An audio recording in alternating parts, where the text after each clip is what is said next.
No vídeo de hoje, vamos falar sobre o filme Manequim 2, A Magia do Amor.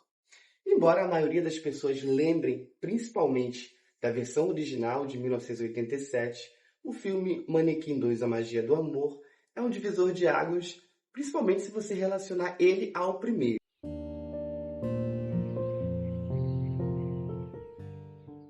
E você vai saber tudo no vídeo de hoje. Vem comigo!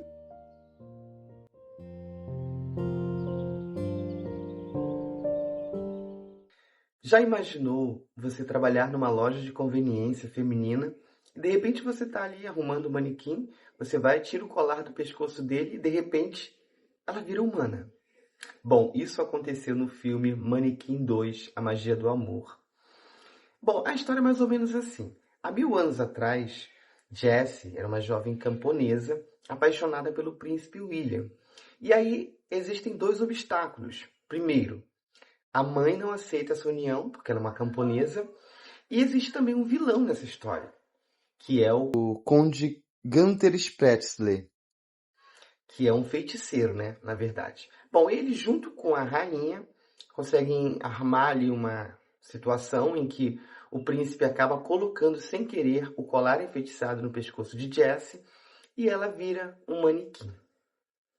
Condenada a ficar 1000 anos congelada, né, ou até que encontrasse um verdadeiro amor nessa terra distante, o tempo passa e Jessie está numa loja de conveniência já, né?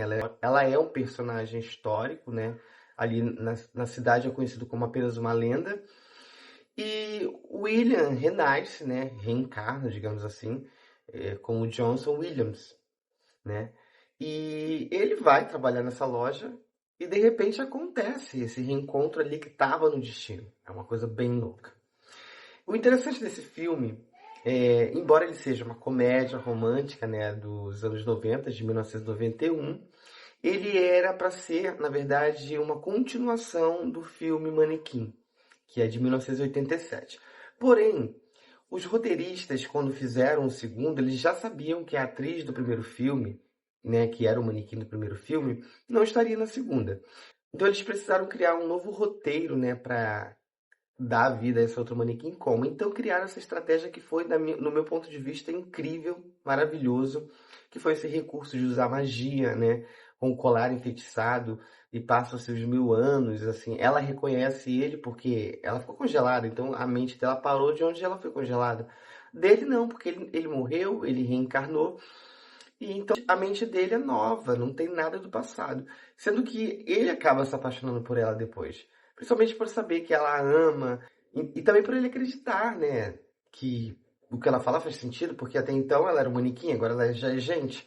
Então acho que ele começa a acreditar ali que ela realmente reconhece ele de outro lugar. Aí quando ele fica sabendo que a lenda é real, sendo que ele não sabia que ele fazia parte da lenda, né? Pra ele aquilo ali tudo é muito novo.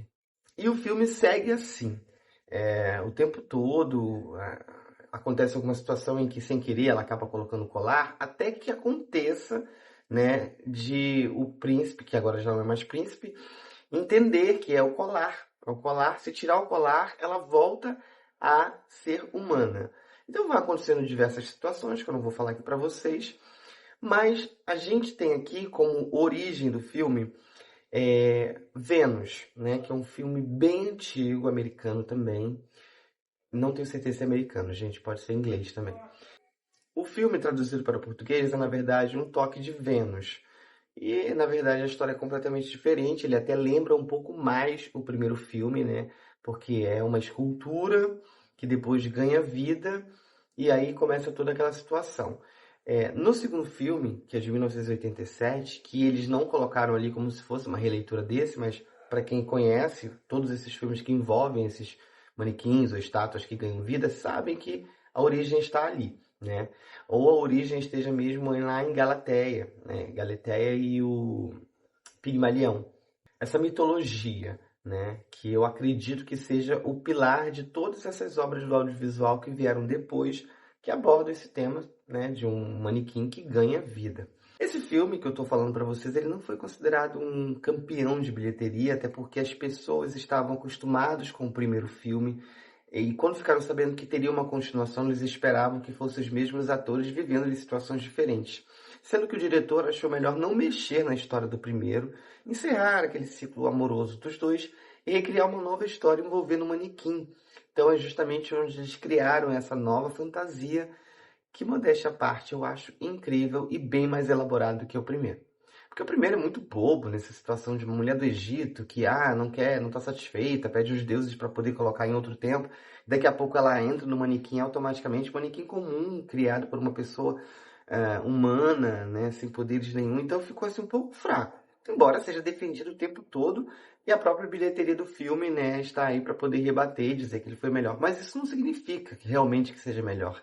Significa apenas que um público caiu no primeiro filme, achou interessante, não aceitou o segundo. Mas as pessoas como eu, que assistiu o segundo como se fosse o primeiro, achei incrível. Eu acho incrível esse filme. Inclusive, eu espero até hoje um remake dele, né, de uma versão mais atualizada. Isso aí ser um pouco comédia. Tirar a comédia e colocar um pouco mais de fantasia, né, magia, encantamentos o tempo todo, príncipe, o reino existir. Eu acho que deveria fazer uma nova versão desse filme dessa forma. O que você acha? Deixe nos comentários qual a opinião de vocês. Vocês acham bobo demais? Ou vocês assistiriam esse filme? Caso vocês queiram assistir, o filme está disponível no YouTube e até tem uma qualidade muito boa em relação a outros vídeos que você encontra na plataforma. Então esse foi o vídeo de hoje. Eu espero que vocês tenham gostado. Um beijo e até o próximo vídeo.